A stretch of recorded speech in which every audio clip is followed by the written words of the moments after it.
Hey there, listeners! Hello! That was better.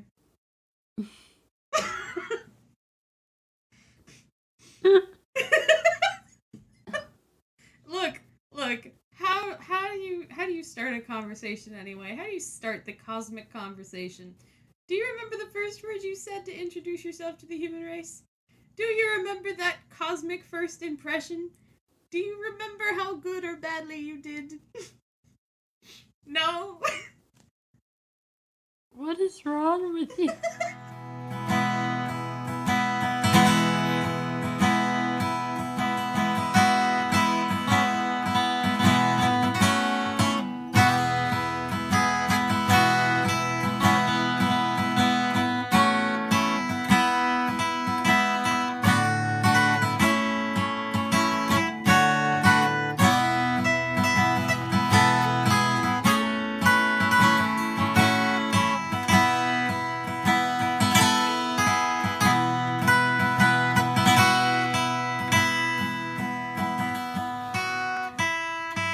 It's episode 12, and we've got quite the episode for you today. Before we get into it, why don't you, our hint master, remind us of what our hint was for this week's episode? A hint master, where art thou? Hint masters! Let's see.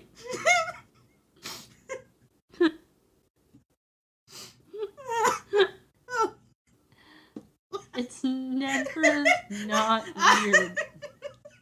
The little goblins had it rough, and the hint, be honest, was kind of tough. Alright. Wait, I can do it. Just give us the hint already. Okay, so the hint last week was that this band has had a single on the UK Billboard charts for 205 straight weeks. And who was it? The answer to the question is one of our personal favorites, The Killers. Yay! The Killers! The Killers. Yeah, shout out time. Shout out because time. somebody got it right. 2 of you, in fact. Thank you both for playing. That was really cool of you. The first person I will give a shout out to is Sebastian. Yeah! Sebastian! Who didn't even wait for Wednesday guest day. He was like on the ball, and amazing. Guessed it right out the bat. You're the real MVP, Sebastian. You really are. The second person was Helena. Yeah! And I only giggle because it's my sister. No, I didn't tell her. She's just smart. She's just that good. Hashtag flawless. Hashtag flawless. And I say that because I can already see her rolling her eyes right now at that comment. You really can. Thank you to both of you for playing along. Please try again next week. But no, seriously, The Killers. You know The Killers. Who doesn't know The Killers? Coming out of my cage and I've been doing just fine. Exactly. Authors of the greatest slapper of our generation. The best. The best. Period. Mr. Brightside, the anthem of the whole human race. Doesn't matter where you come from, what you are. Everybody and their mother loves that song. Everybody. Everyone. Mm-hmm. Everyone. I say ominously. Everyone. I swear to God, I heard somebody told me on the way to school every day from like 2004 into maybe even 2007. Oh my God. Like, just solidly. That's literally almost your entire middle school career. Yeah, it was like end of elementary school to like middle school. It was just somebody told me and Mr. Brightside on the radio. Also The Middle by Jimmy Eat World, but that's a conversation for another episode. Those are both 2 very inappropriate songs for right? a 9-year-old. I was in the car bobbing my head along to somebody told. Mm-hmm. And then Mr. Brightside, which I never knew. Mm-hmm. I never knew what it was about as a kid. Only figured it out when I was a teenager, and then I was like, oh, why did my mom let me listen to this song? Probably because she couldn't escape it because it was on the radio every day. Oh yeah. Every day. I don't remember consciously having it be on the radio though, so that's really weird that you had it every day. Maybe it was just in my area, but for whatever reason, we loved the Killers back in California, apparently. Which is great. I mean, yeah, I'm about it because it stands out as one of the more vivid memories I have from like childhood is just being in the car with my mom on the way to school, hearing somebody told me to get hyped up for school. So, I'm about it. I'm about it. After that, when I was in probably middle school, going into high school, I started watching a lot of VH1 on Saturday mornings. And that was back when VH1 was still playing music video, which they don't do anymore, obviously. No. I honestly don't even know what VH1's doing nowadays. They could have disappeared from the earth and I wouldn't even know. It's a lot of 80s rewind shows, like, remember the 80s! No. Yeah. I don't. But anyway, so they would play music videos, and when the Read My Mind video came out, they played it constantly. And I don't know if you've seen that music video before. Mm-hmm. It's just like it's them in Tokyo with these like weird suits. It's weird AF. And I'd watch it every morning and just be like, why?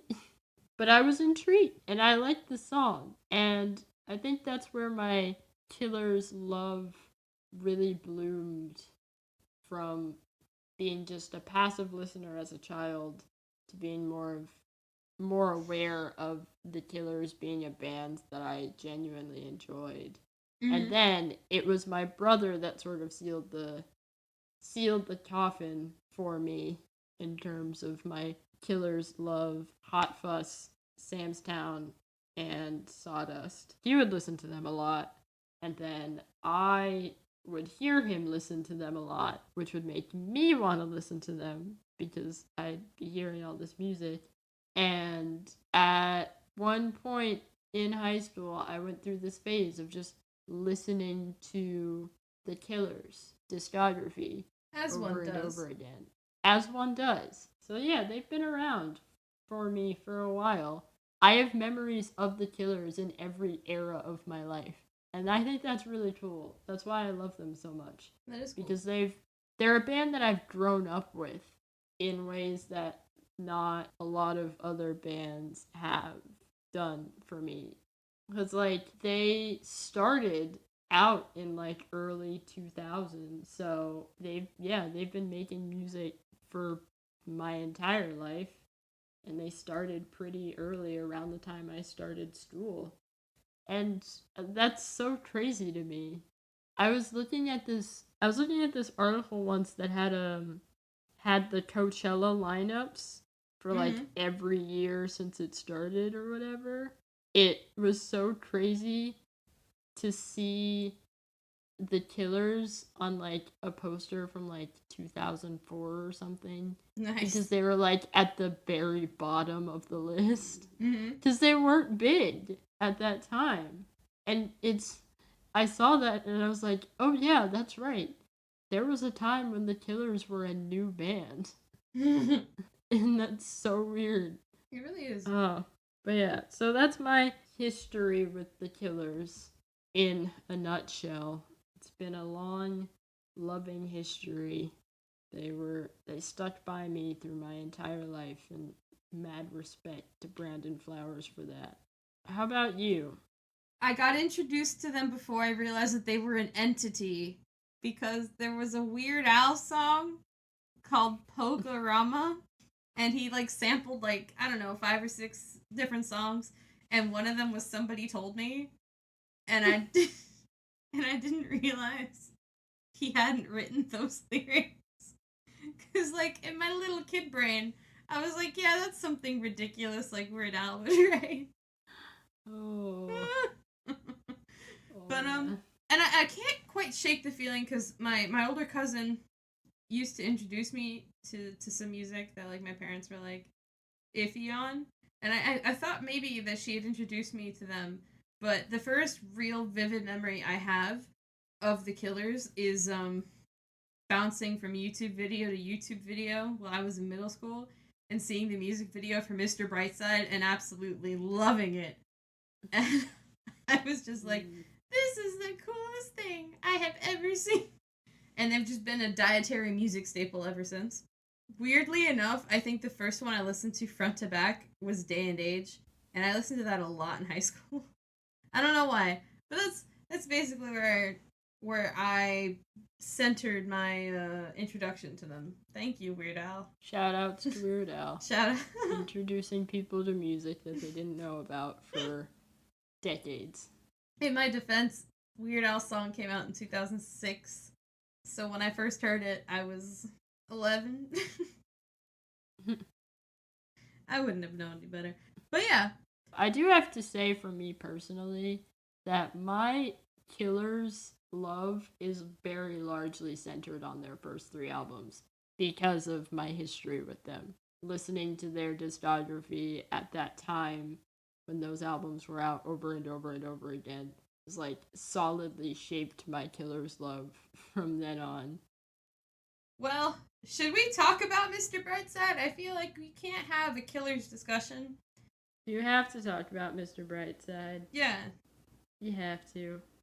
Oh, man. Coming out of my cage and I've been doing just fine. There's a reason it hasn't left the charts in over 10 years. It's such a banger. It's such a rager. It's... How do you... It's a slapper. A toe tapper. A song like that. It just... The energy in that song is so electric. Truly. When it starts, everybody knows what song it is. You break out the karaoke, you jam, you air guitar, you do whatever you need to do, and you give your 120% to that song. It's just so good. Mm-hmm. It unites a room. It really does. It transcends age. It transcends gender. It transcends everything. It's infectious. It seeps into the very being of who you are. And I can't explain it. I can't explain why I go ham the minute it comes on the radio. The most infuriating thing I think that ever happened to me was I was in the car with my boss during one of my jobs that I had in college, and he had to transport us around. That was just a thing that he had to do. And Mr. Brightside came on the radio, and I was ready to silently jam out in my head, and he changed the station, and I never forgave him. I didn't forgive him. To this day. Oh, come on. It's just so good. No one can take that song away from me. No. No one will ever convince me that that song is not the best song ever. And it's just so fun. Granted, did I understand the imagery that was being talked about in that song? Absolutely not. No. It doesn't matter, because jealousy turning sense.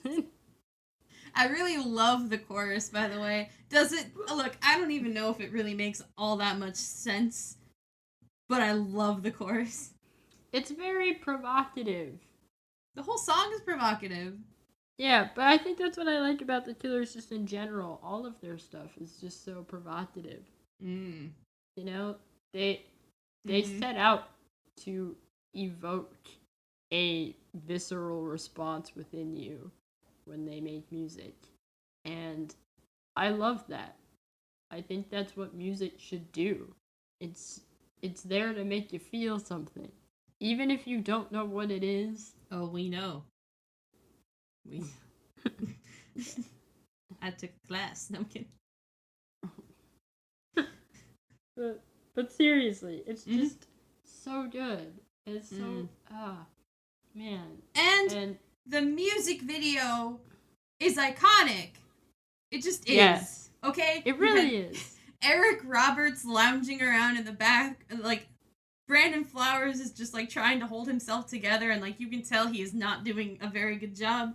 And the beautiful girl dancing in her strange ethereal blue dress, and it was just so cool. That was another video that VH1 would play all the time, and I would watch it, and I had never really seen anything like it up until that point. Like you had said, like it was just so fresh. It was a story. It was theatrical. It was dramatic, and I love it. I loved it.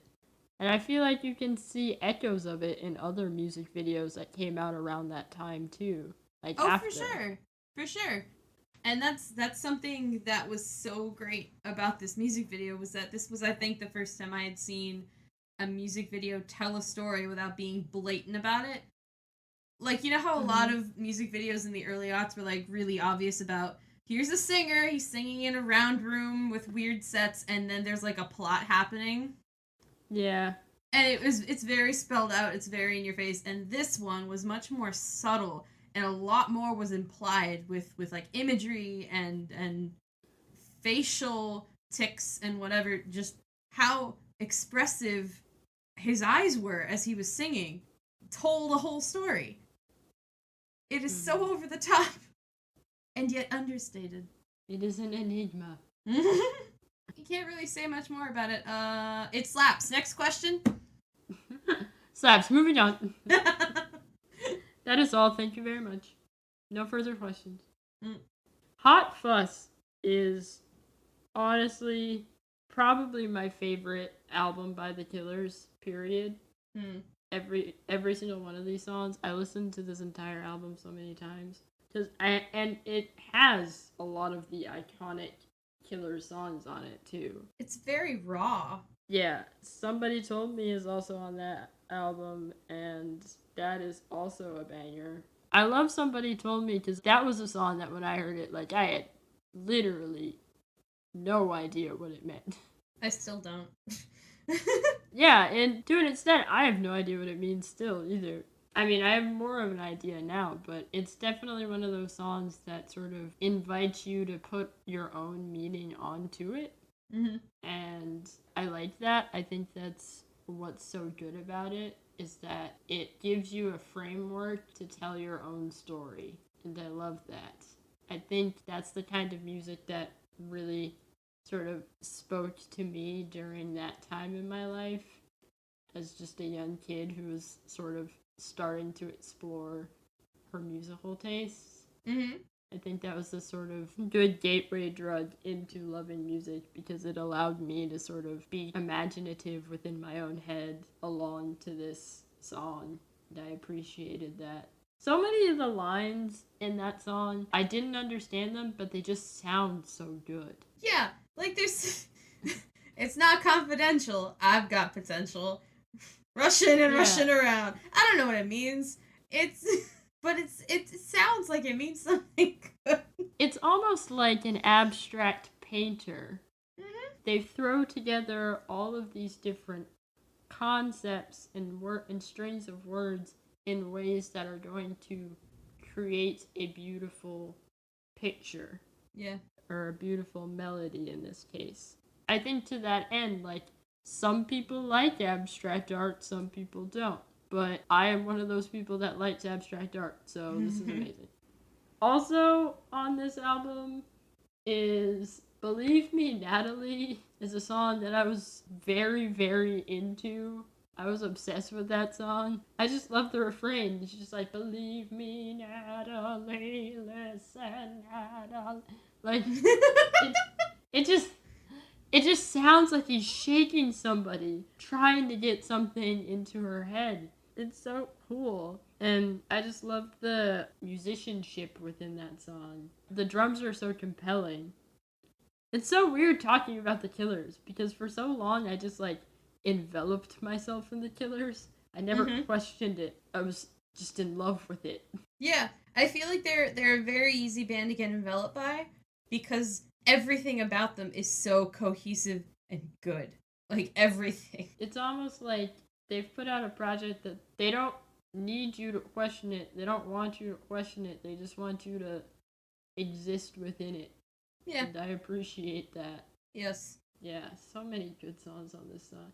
Jenny was a friend of mine. All these things that I've done. All these things that I've done. Iconic line in that song, so I got soul, but I'm not a soldier. Your grandma says that line. I've got soul, but I'm not a soldier. She does say that line. Yeah, like everybody says that line. Like, your uncles, your aunts, again, like you said at the top of this episode, they transcend age. Yeah, they really do. They really, really do. Andy, you're a star. Honestly, what a banger of a first album. You really came out of the gate swinging, and for that, we thank you. Yeah, oh my god. There's so many great songs on that album. And I know a lot of people say that Sam's Town is their best album, which I get. It's a really great album. It's a really good album. I don't agree that it's their best, but I really liked it. Yeah. Hot Fuss will always live in my heart. There's just so many good songs on it to me. Speaking of Sam's Town, let's talk about Bones. Because I really loved that music video. Oh, I never saw it. Oh, it's so weird! At one point, they strip down to their skeletons, and then they do that run thing on the beach where, you know, like the romantic slow motion run to each other on the beach, and they're two skeletons, and then they crash into a pile of bones. That's so depressing. No, but like because it keeps happening. Like there's weird scenarios where they're just a skeleton couple doing romantic, cute skeleton things, and it was adorable. I feel like it fell right into my love of the spooky aesthetic. It goes back to their provocative style, I suppose, because I don't know what's more provocative than "Don't you want to feel my bones on your bones." Mr. Flowers. Right. You got it. Looking back on it, was I old enough to appreciate the wittiness, the cleverness of that lyric? Probably not, but I am now. And it's very saucy. It's very saucy, Mr. Flowers. I see what you're trying to do, Mr. Flowers. But it's so cool, and I love the whole. It's really a sweet song if you really get down to it. Like it still manages to somehow be a banger and a sweet song. Or maybe it's more of a bop. No, it's still a banger. It's very cute, and I have to say, I really like. Here's my thing. I'm very picky about men's singing voices. I pay very close attention to how people sound, especially artists who start singing one way and then start singing another way as their careers continue. And when I heard some of the songs on this album, because I was really deep into music studies at the time, and I was like, thank God he's learning to sing with his diaphragm, and he's doing better. He's not singing from his throat. And I was really happy for him. I was like, he's singing so well. It's so beautiful. Not that he sounded bad before, but my little pretentious middle school mind was like, oh, he's doing it. I really like Bones. Anyway. When You Were Young, that song is another one of those songs that unites a room. I love the iconic line from that song. He doesn't look a thing like Jesus, but he talks like a gentleman. Do you remember when you were young? I think that's such a smart line. That's a clear line that you really, really get the image he's trying and the message he's trying to convey there. Like, he doesn't look a thing like Jesus, but he talks like a gentleman. Just the idea of a young girl seeing this object of affection. It's like hinting at that idea of like, he's not going to save you. He's not a savior. No. But I guess he's okay. Like, he does a very good job of capturing the general aesthetic of people choosing other people who are going to be bad for them right before they jump off the diving board into the pool that is what will come of this relationship. But no, you're right. It is a very smart song in general. I also really like Read My Mind in that Yes! regard too. But yeah, I love Read My Mind. That's definitely a song that I would listen to a lot when I was feeling angsty as a teenager. Yeah, it's an angsty song. It's definitely an angsty song. They're the kings of a realistic angst. Yeah, that's a good description. Because it's not the angst that like early Fall Out Boy or early punk bands had, where it was like, oh, I'm just really bummed out. Die. Yeah, it's not like that. It's more of like this existential anxiety. Not even an existential dread, but an anxiety. Because that's, in a way, I think that's what the song kind of captures. Yeah, I like the climax of that song towards the end, where he just goes, "Put your back on me." Your back. Like, I love that image, because it's just like, it captures that sort of frantic desperation it's almost like the end of like a really, really bad sort of anxiety attack or something. That's fair. And you just feel so exhausted. And you're just like, here, let me help you. Just lay it all down kind of thing. Like, yeah. That's the image that sticks out to me when I hear that line. It's just somebody that's just so tired and exhausted by their own fears. I don't know if that really fits into what he was trying to go for with that song. Oh, I don't know. But that's what always sort of stuck out to me, and that's how I always felt listening to that line.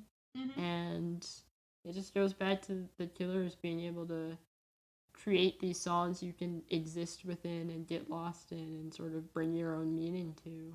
Yeah.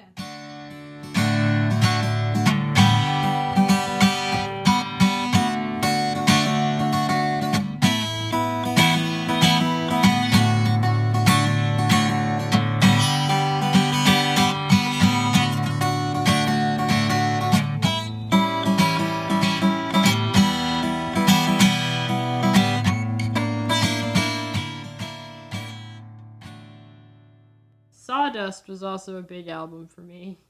Sawdust. Though technically a compilation album, I remember very vividly standing in the FYE with my cousin trying to get some Killers albums, and I was like, oh, this one has a really cool cover, and she's like, that's not really an album. Don't buy that one. Oh. Okay. That sucks, I guess. Yeah, because I didn't listen to it for a really long time. That sucks, because it's great. There's so many great songs on that album. Oh my god, no. Glamorous indie rock and roll. Yeah. I love that song. That song came at a really great time, too. I'd listen to that when I was a budding emo hipster who was too good for pop music. And I would listen to it and be like, yeah, indie rock and roll, that's where it's at. Which is really embarrassing in hindsight. No, I mean, yeah. But it's just... But how old were you? I mean, like, it's excusable if you're under a certain age. I was very young. I was in, like, middle school. So that's fine. You can get away with that in middle school. But just besides that, it's one of those songs that just makes you feel really cool when you listen to it. Like, there's some... And it's cool, but also funny, because his voice is just so, like, quirky on that song. I don't know. That's a fun one to sing along to. And I would always sing it. Admittedly, this is kind of a sad image, but I'd always sing it alone to myself in my room. But it's fun. It's a fun one to sing, and it makes you feel good and lighthearted when you listen to it. Wait, that's also the album with Where the White Boys Dance on it. Yeah. And I just really like the title. Yeah, no, it's a really... It's such a jam. That song's a jam. That's a beautiful, beautiful jam. It's weirdly dark. And, like, it reminds me of gypsies for some reason. That's really funny. I don't know why. The white boys go to dance at the gypsy camp. Apparently. I don't know. But, like, It's real. That's something else. I don't know. There's a weird mystical kind of quality to that song. You just have Brandon Flowers being like, "Take me to the place where the white boys dance." He's talking about your bedroom, sweetheart. No. I don't know. But yeah, alright, I'll stop talking about Sawdust, but... Okay. I have to say, Human was an experience. Are we human? I think... My brother hated that song. No! He's wrong. So, like, He's wrong! You know how your cousin was like, don't buy that one for Sawdust? My brother was basically just like, Day and Age is terrible. Humans is a terrible song. That's not true. This album was how I got my little brother into the Killers. You know why? Spaceman. I showed him that music video with Spaceman, and I don't know if you've seen that music video, but like at one point he's walking down this weird spaceshipy interior, and he's got this amazing red... It looks like... what? I don't know, some fantasy space suit of armor with big red feathers coming out of the shoulder pads. It was just amazing. It was insane. I love the drum build-up of that. Like, I love the part with the bridge where, like, it calms down. It's got the drums are almost playful. Like, they're building the tension, and then they, like, really kill it right before he goes into the final verse. And it's so good. And his range on that song is so good. I'm gonna stop gushing about Spaceman. The Stonebreaker says it ain't so. It made me... I liked it because I too felt like I sort of didn't belong in places. Like, I was trying to make myself fit in places. And I was like... It was a song for the space cadets, and it made me feel better. That's beautiful.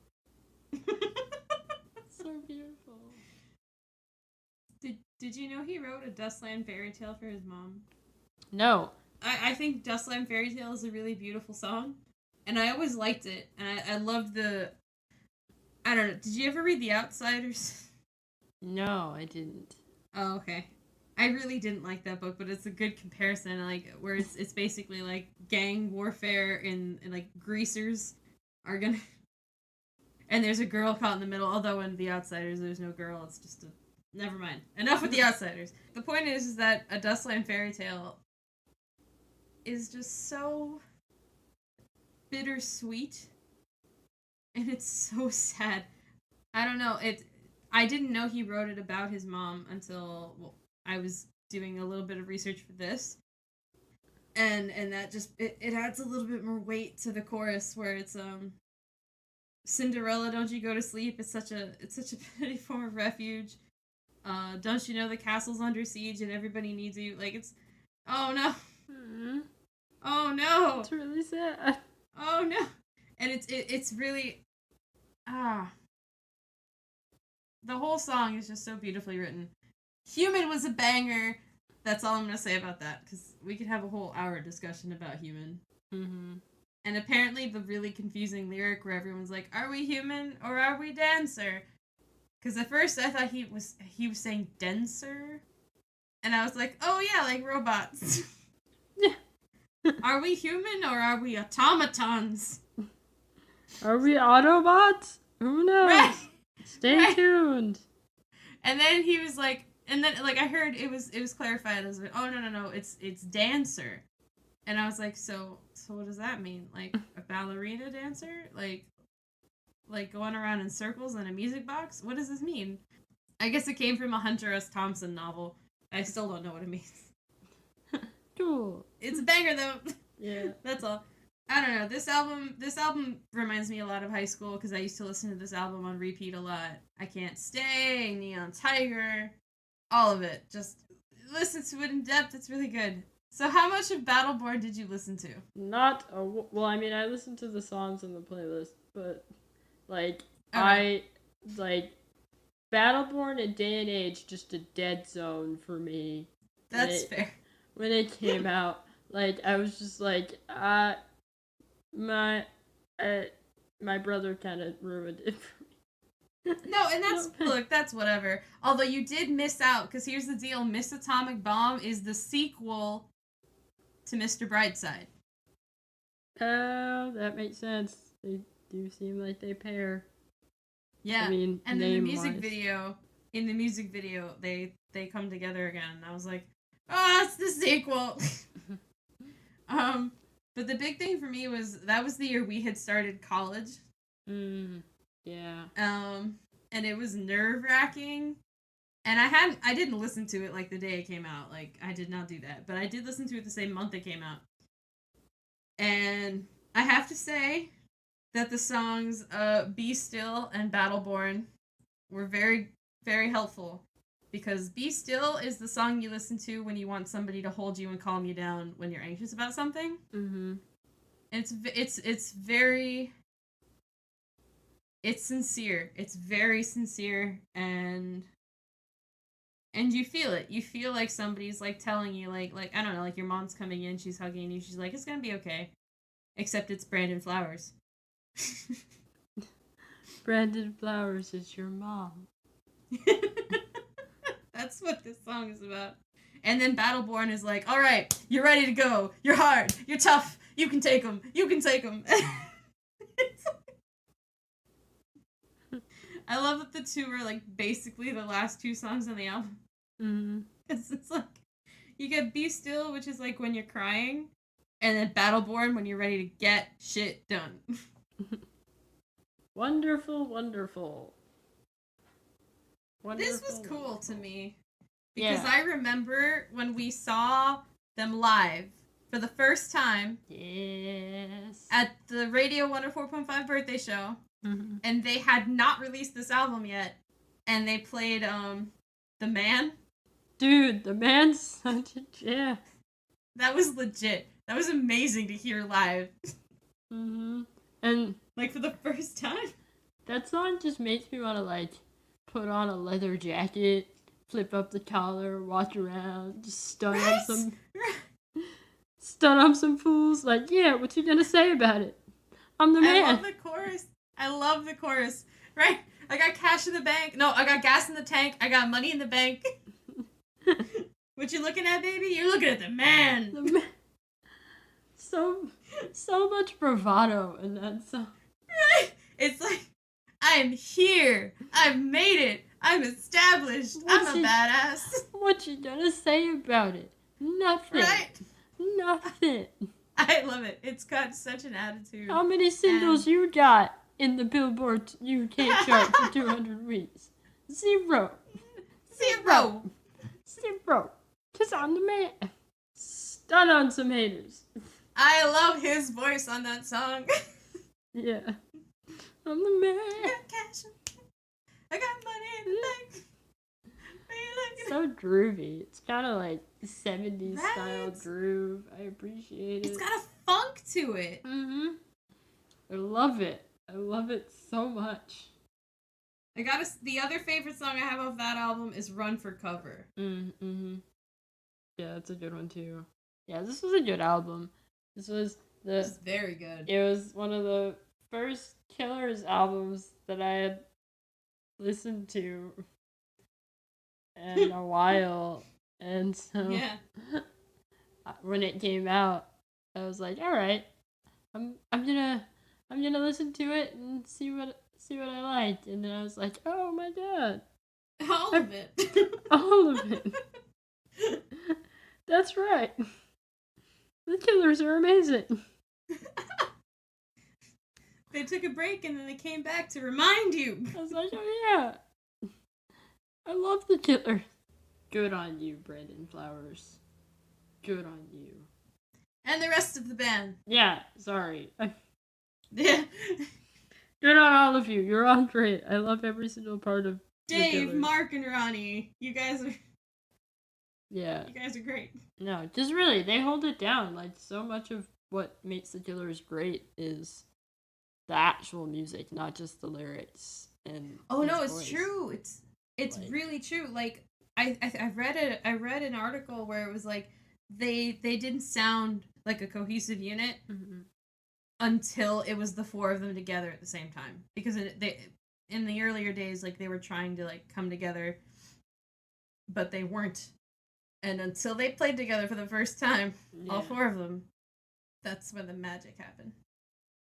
We've reached the end of our general conversation. What were your favorite songs? How do you want to do this? Okay, all right, my favorite Killer songs of all time. So- Can we exclude Mr. Brightside? Because nothing will top Mr. Brightside. I think we can safely exclude Mr. Brightside and Somebody Told Me. Those Okay, 'cause exist in a those league two- in their own of their own, Yeah. and it goes without saying. Yeah. It just is. All right, let's see here. So it's All These Things That I've Done, for sure. Bones, for sure. Spaceman, for sure. Be Still, and The Man. Okay, so my favorite songs are gonna have to be definitely The Man, Mm-hmm. because, God, it just feels so cool. Alright. Every time I hear it, I'm like, I remember seeing this live and it was so good. Yeah. Then, Glamorous Indie Rock and Roll, Believe Me, Natalie, Read My Mind, Jenny Was a Friend of Mine. Very good. Yeah, that bass line. And When You Were Young, and then probably last one. Oh, On Top. That's a good one. Because I like the beginning. It's very 90s techno, but then they transform it into a solid rock Killer song. And you're like, how did you do that? How did you make that cool? Yeah, so those are my 6 favorites. And this one was hard. It really was, because I was tempted to be like, oh, well, I'll just use 10 of them. Like, Yeah, like, honorable mention, honestly, to Dustland Fairy Tale, because it's so good. well, we did it. We did. It was a toughie, but a goodie. Yeah, we did it. You saucy minxes, you. Saucy Minxes. That's gonna be the title of the episode. On the Saucy Minx, that is Brandon Flowers. Beautiful. That actually might be a great title. It is a great title. But yes, since we have finished our episode, The Killers, it's time for yours and my favorite segment on our show, Up and Comers. We were not in sync. Jesus. No, that was bad. Ruined it. Boop. Who do we have today? The band that I have today is a British band called The Escapades. Now, I'll make this real easy for you. Currently, they only have one song out. Dope. Uno. But it has given me such high expectations for their EP, which is coming out really, really soon. I'm hyped. I want you to get hyped. Go listen to their song Kleptomaniac. It's on Spotify. It's on SoundCloud. Check it out. If you want some really good rock and roll, go listen to them. Honestly, I have really high hopes for this band. I'm excited. If you want to follow them on Twitter, they are @_ The Escapades. And on Instagram and Facebook, they're @The Escapades Band. Give them a listen. If you go, tell them who sent you. Who do you have for us this week? So, this week, I am here to talk about a New York-based artist with a French name, Vacances. That is my very terrible French pronunciation. But what's not terrible is this artist. You like that segue? A+. You know, I tried. This is why they pay me the no money. C'est bon. C'est bon. But seriously, they're really good. I listened to their song Colin, which I believe just came out. It's really good. It's funky and it's got an awesome groove and bass line to it, and I love it. If you're looking for a good time, he's a great artist to listen to, so I highly recommend it. If you want to follow him on Twitter, he is Vacances Band. If you don't speak French, that is spelled Vacances Band. And on Instagram and Facebook, he is Vacances NY. So go check out the song Colin. Shout us out. Tell him that Rhapsody and Reverie sent you. And yeah, we hope you like it. We hope we gave you some good music today. As always, if you got something you want us to check out, drop it in our DMs. Hit us up on Facebook, on all the other socials that we got, and give us some new music because we love it when y'all do that. So, yeah. Thank you so much for listening to episode 12 of Rhapsody and Reverie. Be sure to follow us on Facebook and Twitter and Instagram. We are at Rhapsody Podcast on Twitter and Instagram. Super easy to remember, so check us out there. Subscribe to us on iTunes, Google Play, Stitcher, Podbean, and we are now on YouTube. So you can listen to all of our episodes on YouTube. All of them. And if you want, comment, subscribe, and remember if you do that on YouTube to hit the little bell notification because YouTube is YouTube. Yeah. So, be sure to do that and actually keep tabs on us over there on the YouTube space. And on the YouTubes, as the kids are saying. Be sure. All 10 kids. So yeah, check out our website too for announcements of things.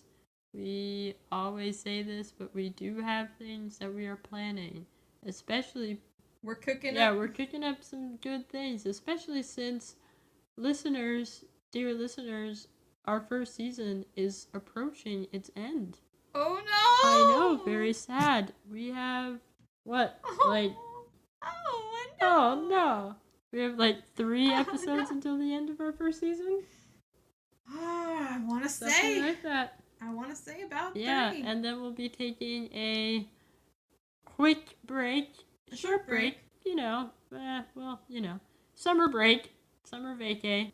But no, because we love you guys so much, we'll be doing a whole lot of other stuff on our website and socials. So basically, you're not getting rid of us after the season's over. No. And we'll be back for season 2, so very shortly.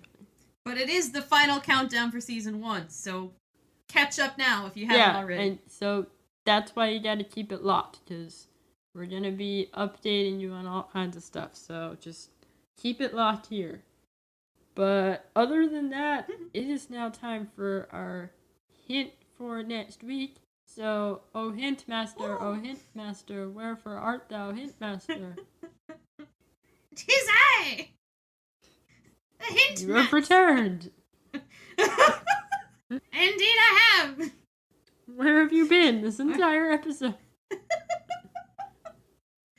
Hiding in my little goblin cave, trying to write a decent rhyme. Alright, just give us the hint. Shut up. Give us the hint. Alright. This question is intended to vex. What band got their name from the August Apocryphics?